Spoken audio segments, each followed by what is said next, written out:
Welcome, everyone, to our Illinois Realtors Public Policy Forum. My name is Jeff Kolbus. I'm the Public Policy Forum and Chair, and very honored to be introducing this year's forum. Our discussion today is very timely. There are a lot of changes occurring in the Illinois legislature that could affect you, your business, and your community. Illinois has its first new Speaker of the House in 30 years. That's right, 3 decades. We congratulate Speaker Welsh and look forward to working with him and his leadership team. If you have not already seen it, please make sure you watch our own Vice President of Governmental Affairs, Greg St. Albans, interview with Speaker Welsh, only hours after Representative Welsh became Speaker. Our guest today is Representative Cam Buckner, Chair of the Legislative Black Caucus in the House. A few weeks ago, Representative Buckner led the passage of several major proposals of Legislative Black Caucus during the lame duck session of the General Assembly. Today, Representative Buckner will unveil to you, us, other proposals on the agenda of the Legislative Black Caucus for the upcoming 2021 spring legislative session. We are honored to have Representative Buckner speak with us today. At this point, let me turn this discussion over to our honorable President-elect Zeke Morris. He'll tell you more about Representative Buckner, and they will discuss some top-of-mind topics that will be of great interest to you, your clients, and members of your community. Zeke, take it away. Well, good morning, everyone. I'm Zeke Morris, your 2021 President-elect of Illinois Realtors. And today we're in for a treat. I'm here with Legislative Representative Cam Buckner of the 26th District. Cam Buckner is a gentleman who has been in politics from a lot of different perspectives. He's worked in politics. He's now, and he probably didn't see himself being there from the beginning, but here he is. But before we talk about him, I want to talk about the Black Legislative Caucus. The caucus has been around since 1968, and there are currently 31 members in the caucus. And what we want to, try to take some time from you is to learn about the inner workings of the caucus and how you see yourselves moving forward in the coming years. Before we get started, I just wanted to share a story with you. When I first started coming to Springfield some time ago, when Emil was the president, we took some time and I was in one of his sessions and I asked the question, how do you, from a leadership perspective, run the state? From the Senate's perspective, and how do you get that?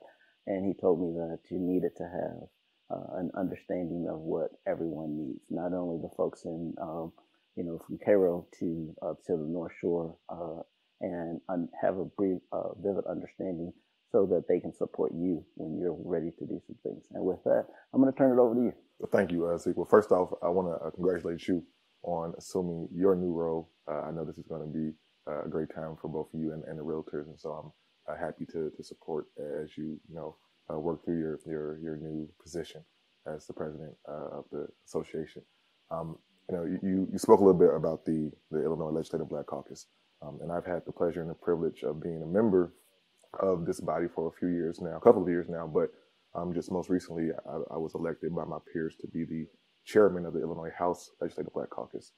We've been around for over 5 decades, doing amazing work for the men and women of Illinois, not just folks in Black and brown communities, but people all over, folks who have been marginalized and left behind, people who have dealt with poverty and sickness, and some of the systemic issues that exist in our society. We boast a rostrum of pretty big-time folks who have come through the doors of the Black Caucus, people like Barack Obama and Carol Moseley Brown, and as you said, former Illinois Senate President Emil Jones. And so, what my goal is in this new role as a member and a leader in the caucus is to make sure that we're able to take the issues that are important to the people we represent and connect them to legislation and policy that will actually change lives for people in Illinois. I always tell people that we've got to meet this moment with a lot of honesty, integrity, and intentionality. And so, we are moving with a singular focus to make sure that the work that we do, once again, reflects the passions of the people who we represent. Yep. So Cam, tell me a little bit about the leadership role. What does that mean, and how do you see yourself in that role, and the impact that you're going to have on the Black Caucus as well as the state? Yeah, so we have 31 members currently of the Black Caucus, 22 on the House side and 9 members on the Senate side. And we range in where we're from, everywhere from Chicago, which is my district is a Chicago-specific district. But we also have members that represent places like Peoria, Illinois, Champaign, Urbana, the Metro East, the Illinois suburbs of St. Louis. And we have members up in places like Waukegan and Rockford as well. So we cover the entire state, from stern to stem. And as a leader of the caucus, I feel it's incumbent upon me to be able to bring all of those ideas, all of those thoughts, all of those backgrounds together for the betterment of all our communities. Illinois is a very, very distinct place because it's a very diverse place. And we have 102 counties in the state, all who have some very similar differences, but some very nuanced, some very similar similarities among us, but some very nuanced differences as well. The things that are important to the folks who are in rural farming communities, in places like Tazewell County and DuQuoin, also are important to people in places like Cook County and Lake County. But we often come at these issues from a different angle and a different perspective. I think it's my job as House Caucus Chair to be able to bundle all of this up, all of these thoughts and ideas up, and present them in a way to the larger House Democratic Caucus, to the larger Illinois General Assembly, and really underline and highlight the importance of working through our issues and our problems in an intentional way. We're talking about everything from economics to healthcare to housing, and whatever that means for the people, once again, whom we represent. I think it's my job to help bring that to the forefront. Yeah, and coming from a really pretty diverse district, you get some pretty good practice with that. It really, the 26th district is the most diverse district in the Illinois House of Representatives, and what that requires of me as the legislator who represents this district, it's to be very open and to listen and to be balanced, to think about things thoroughly and to think about how they affect all the constituencies in the district. For those people who know Chicago pretty well, I go as far as South Chicago, near the old steel yards. I got the neighborhood of South Shore, a very historical African-American neighborhood.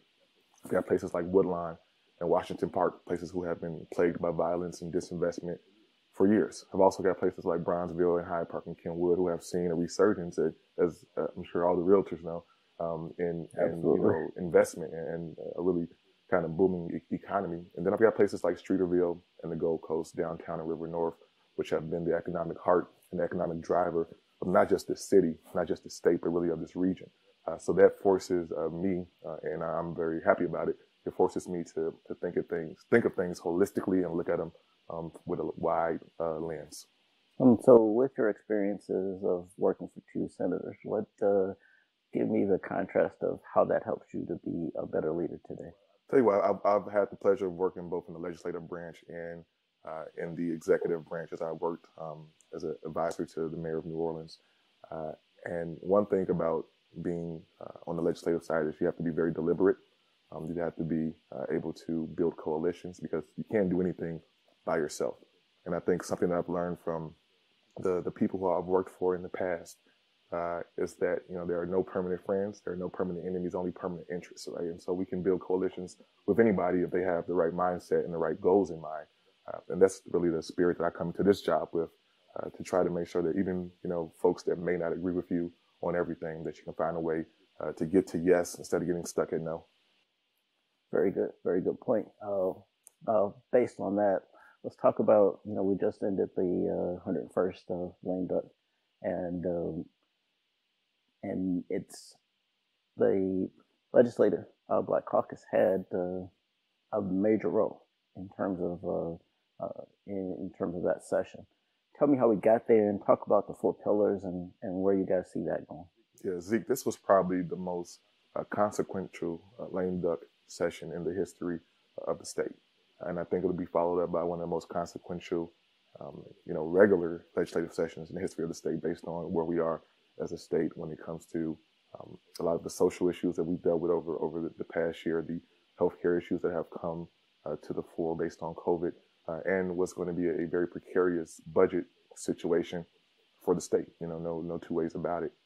The Black Caucus spent a bunch of time this summer, this spring, looking at everything that was going on around us. I said early, probably around this time last year, once we first started hearing about this pandemic that was looming, that if COVID was as bad as people thought that it was going to be, that it wouldn't break us, but it would just prove to us what was already broken about us, where the inequities were in our systems, whether that was, once again, healthcare, housing, the economy, the criminal legal system. And, the Black Caucus, as we spend time conferring with each other, as we spend time in our communities this past year, looking at those issues, looking at those inequities, we came to the idea that we've got to do something. We've got to do something now.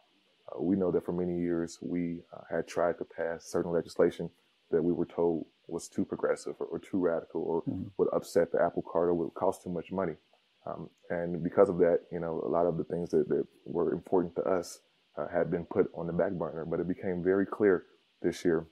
I think we did some real soul searching to realize that we had to push harder and coalesce as a group and bring our colleagues who aren't Black along with us to have these conversations. And that's what we did. We spent over 10 weeks this summer doing listening sessions, doing work groups, having committee hearings with people in our community, with outside groups, with people who were concerned with this type of legislation on what new, bold, intrepid legislation for the state of Illinois would look like. And so we came up with 4 pillars. Those 4 pillars were focused around the criminal legal system. They were focused around economics and economic empowerment in our communities. They were focused around healthcare and healthcare delivery. And then the final one was focused around education and creating a more equitable education system in Illinois. And what we were able to do was pass these pillars with the help of our colleagues from around the state, from across the aisle as well, and really put shine a light on the work that Illinois can and will do to create a better atmosphere. Folks often get caught up and hung up on nostalgic ideas of what things used to be like, right? And the good old days. But we know that, as we always talk about in this new pandemic world, going back to normal, normal hasn't worked for many communities, right? And so we are not trying to make Illinois what it used to be or what it once was. We're really trying to give Illinois the opportunity to be the state that she's always deserved to be. And through this legislation, we think we have an opportunity to do that. Good. So great points. And a couple of things that just wanted to bring to highlight in terms of, the communities that I serve. And one of those is mental health has been a huge issue. That especially with COVID, the physical health is one of the things that everybody's concerned about. But, the community continues to be concerned about what's going to happen to, the mental status of the community, which has been, from our perspective, abandoned. Yeah, that's thank you for asking. That's huge. What is very clear is that we have not invested enough dollars, enough resources, enough energy into the way we handle and deal with mental health. The sheriff of Cook County has often said that he runs the biggest mental health facility in the state because we've taken dollars away from these programs and we've closed down facilities, and it has not just been Republicans who've done it, it's just been Democratic governors who've done it as well. And so instead of handling these issues on the front end, we end up dealing with them on the back end. What we do know about COVID is that we don't know everything about COVID, right? We don't know what's going to happen and what the lasting effects are going to be on our communities. I had a conversation recently with someone about just what this is doing from a trauma standpoint to our young men and women, to school-age children, and how they're coping with this. So one piece of our healthcare pillar really deals with mental health. It deals with putting money and resources back into community groups and organizations and state agencies who can actually do the work when it comes to that. But I think it still remains to be seen how much of a toll this is going to have on the entire mental health of the state. Okay. And then the other thing that's obviously most nearest and dearest to our heart is housing and the economy. Yeah. And so tell me how we as realtors can work successfully with the Black Caucus to achieve harmony and success. I think one of the biggest issues that we've encountered as a society, as a state, is that the right hand often doesn't know what the left hand is doing. And we work in these silos, and we duplicate efforts when we should be working together. It's very clear to me that realtors help grow communities, they help build them, and they help create the ethos that communities embrace of who they are. And so my hope and my wish would be, as we talk through housing policy, as we talk through how we rebuild broken communities, as we talk about how to strengthen and buttress communities that have already been thriving, we should be doing that lockstep and hand in hand with the folks who know this business, who know the landscape, because it puts us all in a better place. Well, I appreciate that, because that is one of the things that we as realtors want to see. Realtors are we're known for what we don't want to do. Yeah. And we want that mantra to change to a point of we want to be at the table and impact the decision. So it's not something that we have to just automatically say, well, we don't agree with that. If we're part of the decision, then it's easier for us to say, hey, here's what we worked through, and this is the best possible thing that we can do. So we're looking forward to that. I am too, and as my granddaddy would say, conversation rules the nation. Right? Absolutely. Let's talk about it, and we can figure out how to get to a good spot. Yeah. My pastor always said, if you don't face it, you can't fix it. That's right. So yeah, we're on the same page.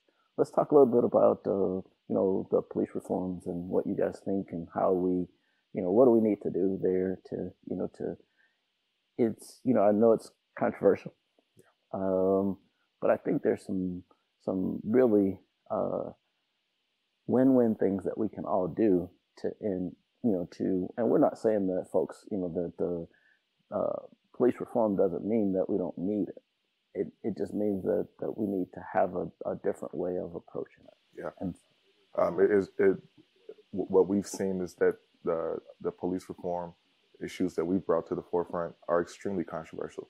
But we also know that nothing worthwhile that we've ever done in this country or in this state hasn't had that same moniker put on it.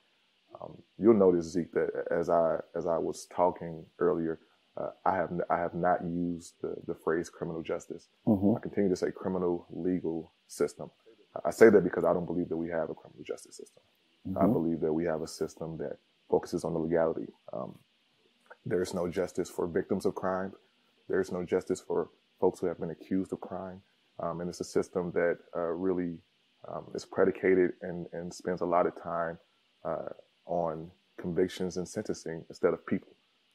And so because of that, the first part of the police reform was fixing some of the things that are wrong with our jails, some of the things that are wrong with our court systems, and really, digging deep into those issues.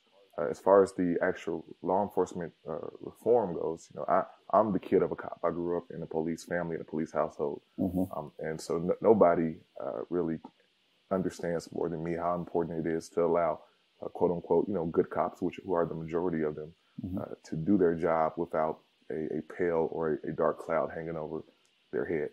What we really have tried to do through this legislation is provide some relief based on years and years of, once again, systemic racism, years and years of people turning a blind eye to, untoward actions and things that have left communities in arrears and things that have left communities without the trust that they should have for the men and women who are sworn to protect and serve them. So this legislation digs into things like excessive force, and when it's possible, when it's proper to use it, deals with things like deadly chokeholds, deals with things like, actually shooting suspects in the back.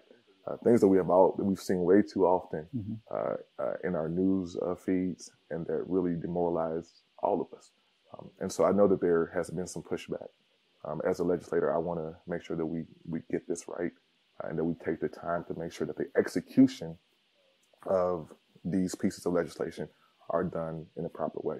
What I will also say is that a lot of the narrative that I think is really based in fear mongering around all of the pillars comes from the fact that it's this behemoth of Black legislation that is going to change the way that we all do work.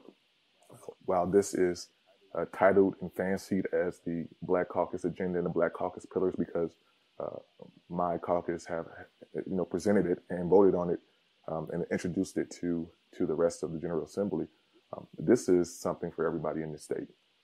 While this may seem to be the Black Caucus agenda, there's no neighborhood in this state that can't benefit from a better relationship with law enforcement. There's no neighborhood in this state that can't benefit from a strong economy. There's no neighborhood in this state that can benefit from their friends and neighbors having access to equitable health care. And there's no neighborhood in this state, Black or white or other, that can't benefit from having safe, equitably funded schools. And so I just want to highlight that, because this is something for all of the 12.8 citizens of the state. And hopefully we can all embrace these things and move forward in the right way. Thank you. Thank you. One of the things I heard during the inauguration was the concern for folks saying that people are concerned for the browning of America. What's your thoughts on that? I've heard that before too. I've heard that that was the impetus for not this election, but the election in 2016 and the results of that. America has always been a melting pot.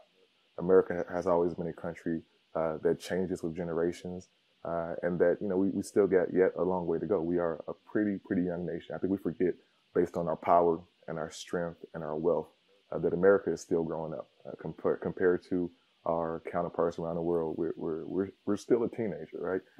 If you look at it that way. And so we've got some growing and maturity to do, and some maturing to do.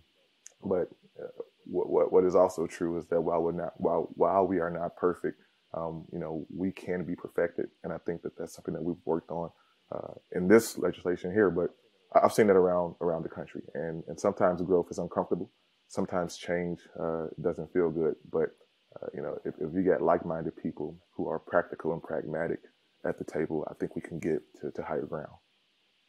Sounds good. Yeah. Sounds good. I mean, we think about that kind of stuff. The biggest thing or the biggest concern that I have is generational wealth. Yeah.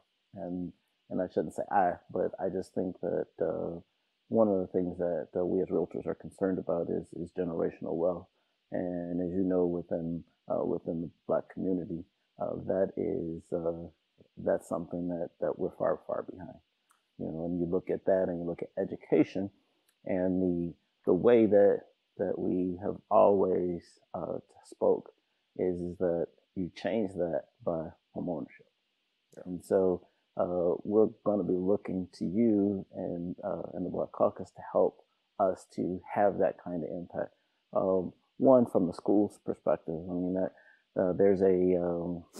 it takes the average Black and brown child a little over an hour one way to get to an adequate school, whereas their white counterparts, is usually the average is about 20 minutes. We need to change that dynamic because that puts additional pressure, not only the pressures of where they come from, but just the pressures of once you get there, you need to be prepared for the right learning environment. And then the generational wealth thing is have to teach folks to read or to believe again in home ownership. And when 2008 hit, everybody lost. I mean, you have communities like Chatham that were inflation-proof, or should I say, loss-proof. And we had losses of 60%, and we still have not gained, we've not regained that stature. whereas some of our other communities, as you know, we are in the city of the tale of two cities in Chicago, and now we're faced with how do we equitably make that change? So how do you feel about those things? So I think that's huge, and I'm really glad that you brought that up. We do have to do a better job of creating opportunities for home ownership and about having the conversation of how we got where we are and what we need to do to get to a better place. All right. I think you hit on some very important points, and what I just would want to add to what you said is that just as generational wealth or even generational stability is important to one, grow neighborhoods, to one, build wealth, to one, be able to be in a situation where folks are raising children in a situation where the quality of life is sufficient. Generational poverty is an issue as well, right? And it goes the same, it goes as deep as generational wealth does. And so in many of our neighborhoods where there has not been, once again, great healthcare delivery, where there's not been a school within, walking distance from the home, when there's not been access to pharmaceutical drugs for folks who need those for their health conditions. All of these things coincide to create this bubble where people don't feel like they own their neighborhoods, and they feel like they don't have a real, grasp of the community which they're supposed to be a part of. And so I think it's important for us to have these conversations to find out a way not just to build generational wealth, but to cut through generational poverty. So if nothing else, when grandma or mom and dad pass away, that they have that home, their real estate to pass along to the kids and the family, to at least give them a place to start from, instead of these generations starting from scratch every time, like their parents and their grandparents did. So we are we're on the same page in terms of a lot of things, and so tell me, what keeps you up at night? Wow, a lot keeps me up at night. But I think most specifically, I'm really concerned with the youth of this city. I heard once before that a parent can only be as happy as their saddest child. And I think no matter what's going on in Chicago, whether we're thriving or we're not, whether we all get our vaccines and, come this spring, we're all out kind of back to our normal program. I worry about the children of the city. Many of them have seen things that a person of their age should not have ever seen. Many of them are struggling just to kind of understand what's going on with this pandemic. I come from both law enforcement and education background. My mother was a teacher, my sister's a teacher, my other sister's a principal at a school on the west side. And when I talk to them about, their work in the schools and the young people who they dealt with, it often comes up that, I can't teach you social studies if you're hungry, right? I can't teach you math if you're scared to go home at night. I can't teach you English if the route in which you walk from the school to the house is across 3 different gang territories. So that bothers me. I think that the job of a society is to protect the oldest and the youngest among them. And I don't think we've done a good job with protecting our children. Okay. What we do as realtors is we say that we build dreams, and we help folks to find that, that place in life that gets them to a different level. Yeah. Have you had the opportunity to work with a realtor? I have. And what was that like? I honestly, it was a great experience. When I moved back home from New Orleans, I was looking to figure out what neighborhood I want to settle in. I was working on the north side, and I was renting in the South Loop, and I did that for a couple of years. Then it became very clear to me that, I love the city so much that I was not going to leave again in any substantive way, where I may go somewhere for a job, but I was going to always come back here. And so I began to look, and I looked in neighborhoods around the city, that I knew pretty well, that I thought I knew pretty well. And to have the help of my realtor team, and there was 2 folks, and they were just, they really felt like they became part of my friendship circle and my family, because they helped me, make one of the biggest decisions of my life. And I ended up putting my roots down in Bronzeville. They walked me through the process. They even introducing me to the builder of their home.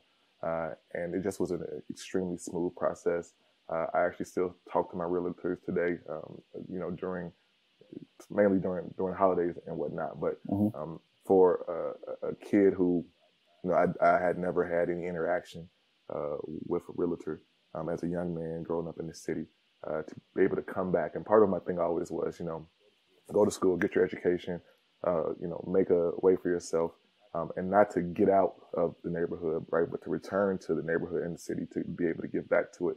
And I'm thankful that the folks I worked with, who are realtors, helped me be able to keep their promise to myself. Well, thank you. Yeah, appreciate that. Got one last shameless plug. Got it. Adria Jones.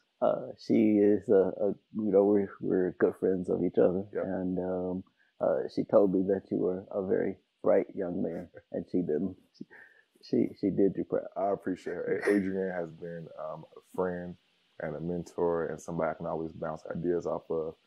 And I appreciate the fact that she always shoots it straight with me. She also, spent time working in the state capitol and working for Senator Durbin, who I worked for a number of years as well. So I think the world of Adrienne, and I always take her advice, and I will always take her compliments too. So I appreciate that.